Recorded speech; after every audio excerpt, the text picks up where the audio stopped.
डर गए? जे आपके लिए ना है, जे तो उस मधुमक्खी के लिए। कब से घूम रहे हैं? जाने कहाँ से आ गए? आप ही बताओ, ऐसे कैसे घूमने दूं? मेरे लल्ला को डंक मार दे तो? हाँ लल्ला, क्या सोचो उस मधुमक्खी ने? मेरे लल्ला के आसपास घूमेगी और मैया देखती रहेगी। हाँ नहीं तो? झूठ बोला तो मधुमक्खी से भी बुरी दशा हो जाएगी ढोंगी महाराज। बाबा वैसे आप यहाँ क्या कर रहे हो मेरे लल्ला के पास? वो हम बेटी अरे हाँ, आप भोजन खाने आए होंगे। हाँ। आज तनिक विलंब होगा बाबा। हाँ। वो जानकी ना आई, जे सब गोपियाँ जमुना जी के तट पर जा रही हैं। हाँ, जमघट करेंगी सब, बेरियां तोड़ के खाएंगी इसीलिए। फिर तो बेटी यशोदा तुम्हें भी जाना चाहिए, क्योंकि तुम तो घर से बाहर निकलती ही नहीं हो। सही कहा ढोंगी महाराज, अब मुझे ही कोई लीला रचनी पड़ेगी। नीलमणि, ओ नीलमणि।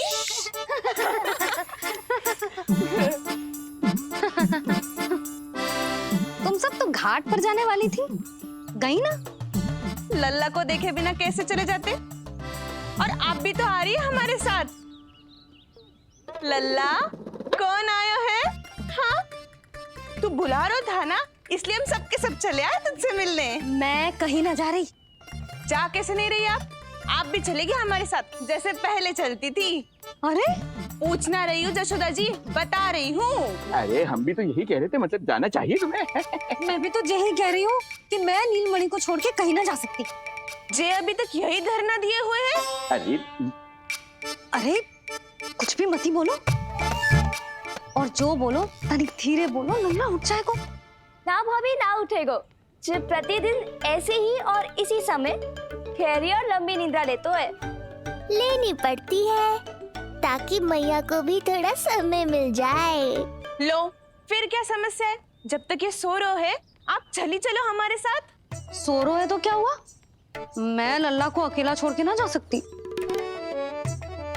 अकेला कहाँ है यशोदा, हम हैं ना इसकी सुरक्षा के लिए। जाओ जाओ जाओ। और नहीं तो क्या, बस बैठकर निवाला तोड़ेगे तो इन्हें भी अच्छा ना लगेगा। कुछ तो करे, है ना महाराज? बालक के साथ साथ इसे भी मार कर ही जाऊंगा।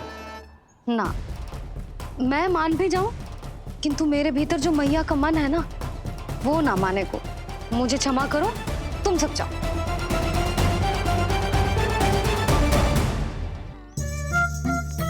मैं जब से यहाँ आया हूँ तब से तुमने मेरी सेवा ऐसी की है जैसे मेरी अपनी बेटी करती है। तो मुझे भी सेवा का अवसर दो। तुम क्या चाहती हो? मैं तुम्हारे उपकार का बोझ लेकर चला जाऊं यहाँ से, और जब मेरा अंत समय आए तो तुम्हारा ऋण चुकाए बिना ही प्राण त्याग दूं?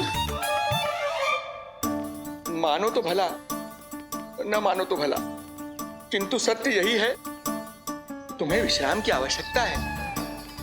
माँ की ऊर्जा से ही संतान अपनी शक्ति प्राप्त करती है, इसीलिए तुम्हें स्वस्थ और सदा प्रसन्नचित्त रहना चाहिए। यदि तुम प्रसन्नचित्त रहोगी तभी तो तुम्हारी संतान भी स्वस्थ और प्रसन्नचित्त रह सकेगी। जाओ पुत्री, जाओ। सुन लिया जशोदा जी, अब नीलमणि के लिए आपको चलना ही होगा। हाँ। जे है इसका ध्यान रखने के लिए। अरे किंतु बाबा को भोजन भी तो परोसना है। वो हम स्वयं परोस लेंगे। तुम जाओ बिटिया। हाँ हाँ हाँ। चलिए जशोदा जी। चलो चलिए आप भाभी, जशोदा जी चलिए। चलिए।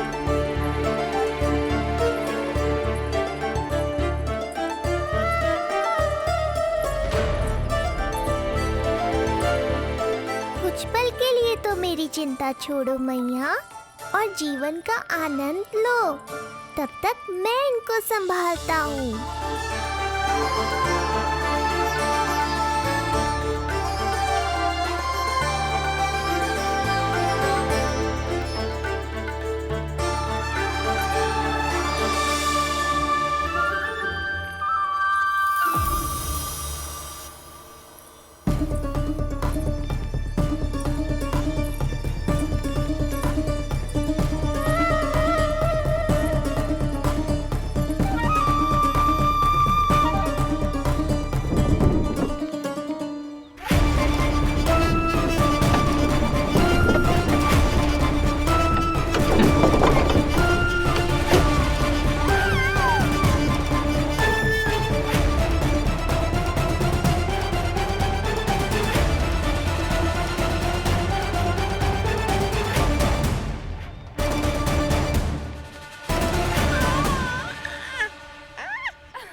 नदी का स्नान, अमिया, संसार भूल के मौज में मगन हो जाना, ऐसा लगता है जैसे ये सब तो मैं भूल ही गई थी।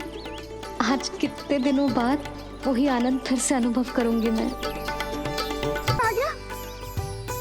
संकिनी मौसी और सुमिति, लगता है सास बहू में समझौता हो गया आज। पर अब की बार झगड़ा क्यों हुआ था? पता नहीं। चल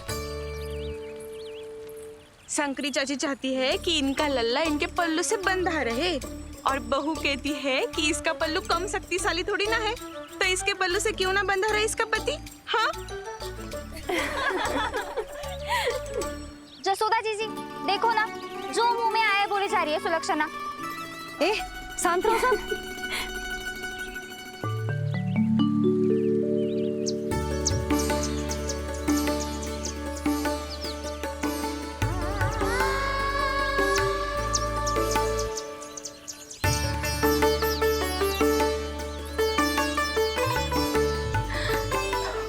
उन्हें देखकर लल्ला की स्मृति आ गई ना।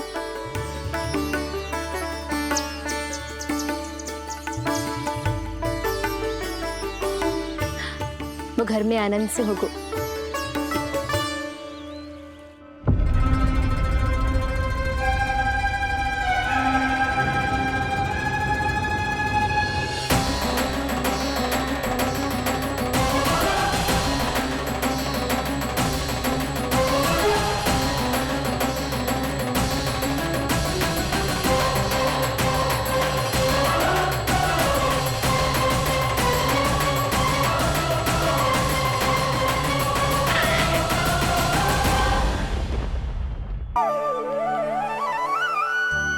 तेरी आंखें देखकर मुझे ऐसा प्रतीत हो रहा है जैसे मैं किसी शांत सागर में डूब रहा हूं, गहरे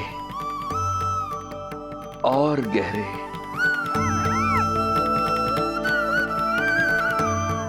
तेरी मुस्कुराहट तो ऐसी है जैसे प्रसन्नता की कोई लहर मेरी ओर बढ़ी चली आ रही है। और ये आभा, ये तो इतनी मनमोहक है कि मन कर रहा है स्वयं को न्यौछावर कर दूं मैं तुझ पर। लो कर लो बात। मेरे प्राण लेने आए थे, अब स्वयं ही न्यौछावर हो रहे हो।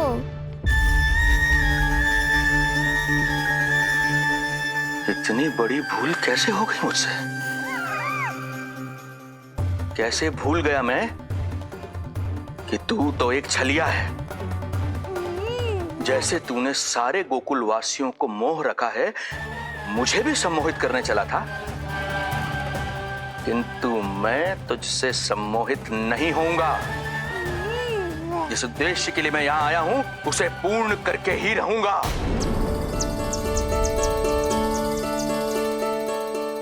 जे बताओ भाभी, पहले हमें क्या करना चाहिए? बोलो ना। पहले हमें स्नान करना चाहिए या पहले हमें अमिया तोड़नी चाहिए?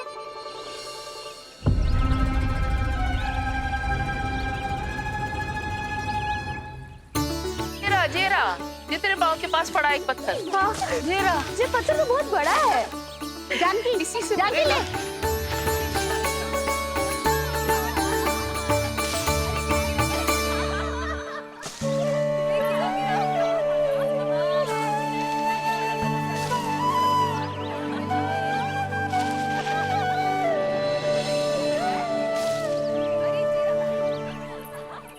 क्या होगा भाभी? कहाँ खो गई भाभी? क्या होगा? आप भी ध्यान दो ना, पेट में चूहे कूदे हैं। मुझे अचानक विचित्र सा लग रहा है। सब ठीक तो होगा ना?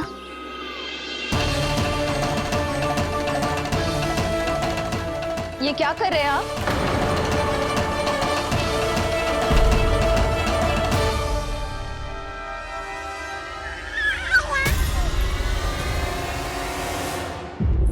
ये नीलमणि के पालने के पास क्यों आना पड़ा आपको?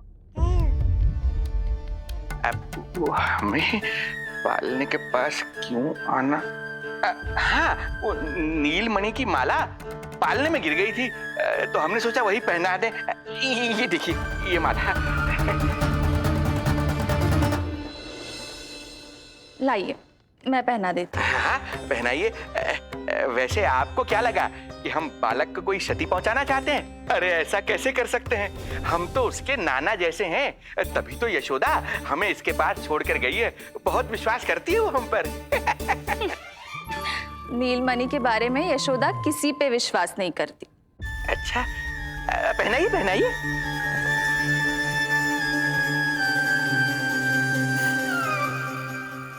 रुको अभी।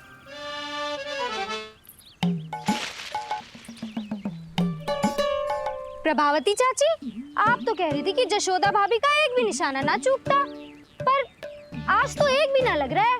लग तो है आज तो बिना आम खाए घर जाना पड़ेगा। पहली बार लल्ला से इतनी दूर आई हूँ ना, मन लौट लौट के उसी के पास जा रहा है। मुझे ना नीलमणि की चिंता हो रहा है, शायद इसीलिए निशाना ना लग रहा। अरे महाराज को छोड़ के आई हो ना तुम लल्ला के पास, और आते आते रोहिणी रानी को भी तो बोला है ना, कहा था कि नहीं? और नहीं तो क्या, इसलिए आप वहाँ की चिंता छोड़ो जशोदा जी, यहाँ ध्यान दो। जे बित्ते भर की छोरिया नाम में बट्टा लगा रही है। हाँ जी, लगाओ आम पे निशाना और दिखा दो कि नीलमणि की मैया हो। ये पत्थर चाहे भी ना तो अभी आपका निशाना चूक ना सके। हाँ जी, वरना लल्ला क्या कहेगा कि मैया ऐसे ही वापस आ गई, एक काम भी ना ले पाई। तो ये बात है, तो दो फिर पत्थर दिखाती हूँ मैं भी कि नीलमणि की मैया क्या कर सकती है।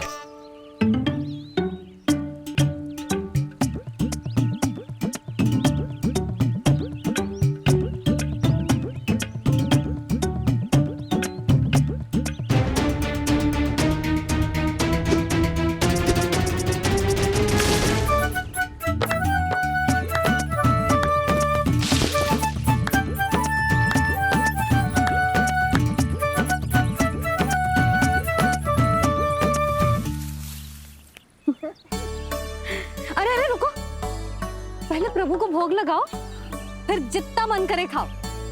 और पेट भरे तो लेट जाओ।